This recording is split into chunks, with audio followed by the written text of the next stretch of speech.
Հայաստանի իշխանությունները ցանկանում են, որ Եվրամիության դիտորդական առաքելությունը շարունակի աշխատանքը մինչև խաղաղության պայմանագրի ստորագրումն ու վավերացումը։ Դիտորդների առաքելության ժամկետը երկարաձգելու շուրջ քննարկումներ սակայն չկան, հայտնել է առաքելության ղեկավար Մարկոս Ռիտերը, որն ավարտում է աշխատանքը Հայաստանում։ Առաքելության գործունեության ժամկետը կլրանա հաջորդ տարվա փետրվարին։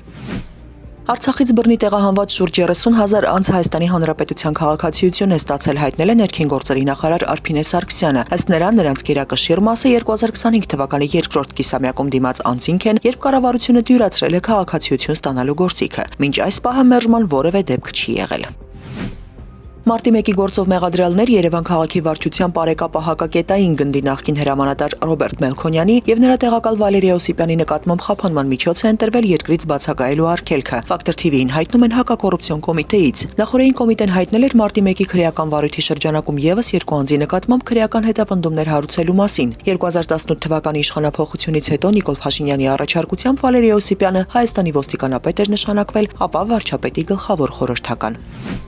Իզմիրլյան բուժ կենտրոնում խոզարկություններ են կատարվում առանձնապես խոշոր չափերով հարկեր չվճարելուն եւ փողերի լվացմանը վերաբերող քրեական վարույթի շրջանակում, հայտնել է փաստաբան Էրիկ Ալեքսանյանը։ Բուժ կենտրոնի տնօրեն Արմեն Չարչյանի աշխատասենյակում խոզարկության մասին փաստաբանը հայտնել էր այսօր առավոտյան։ Քննչական կոմիտեի ծառայողները համակարգիչ են արգելավել։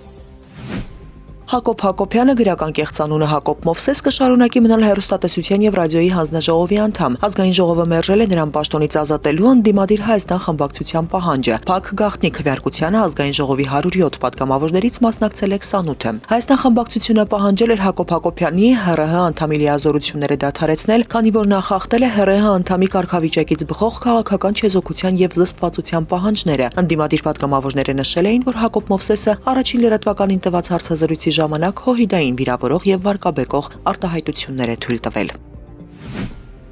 2026 թվականին հապկում նախագահության ընթացքում Ռուսաստանը մեծ նշանակություն կտա կազմակերպության անվտանգության բաղադրիչի զարգացմանը։ Նախատեսվում է շեշտը դնել հապկի հավաքական ուժերի մարտական ներուժի բարձրացման վրա, հայտարարել է Ռուսաստանի արտաքին գործերի փոխնախարար Ալեքսանդր Պանկինը։ Ըստ նրա, Մոսկվան մտադիր է կենտրոնանալ հապկի հավաքական ուժերի մարտական ներուժի բարձրացման, դրանք ժամանակակից եւ համատեղելի զենքերով ու տեխնիկայով զինելու վրա։ Ռուսաստանը նաեւ հատուկ ուշադրություն կդարձնի ավիացիոն բաղադրիչների զարգացմանը։ Վրաստանի կառավարությունն Աբխազիայի տարածքով անցնող երկաթուղու վերականգնման հարցով Ռուսաստանի հետ չի բանակցում, հայտարարել է Վրաստանի խորհրդարանի նախագահ Շալվա Պապուաշվիլին։ Նա շեշտել է, Թբիլիսիի եւ Մոսկվայի հարաբերությունների վերականգնման համար գոյություն ունի մեկ պարզ պայման՝ Վրաստանի տարածքային ամբողջականության վերականգնումը։ Նախորդին Ռուսաստանի փոխվարչապետ Ալեքսեյ Օվերչուկը հայտարարել էր, թե Մոսկվան քննարկում է Աբխազիայով երկաթուղային հաղորդակցության վերականգնման հնարավորությունը։ Բեռնատար ավտոտրանսպորտի երթևեկությունը ռուս-վրացական սահման տանող ճանապարհին փակ է, պատճառը ձյանտեղումներն ու մերկասառույցն են, հայտնել է Վրաստանի ավտոմոբիլային ճանապարհների դեպարտամենտը։ Կցորդներով եւ կիսակցորդներով տրանսպորտի երթևեկության արգելքը գործում է Մցխետա-Ստեփան-Ծմինդա-Լարս միջազգային նշանակության ճանապարհի Գուդաուրի Կոբի հատվածում։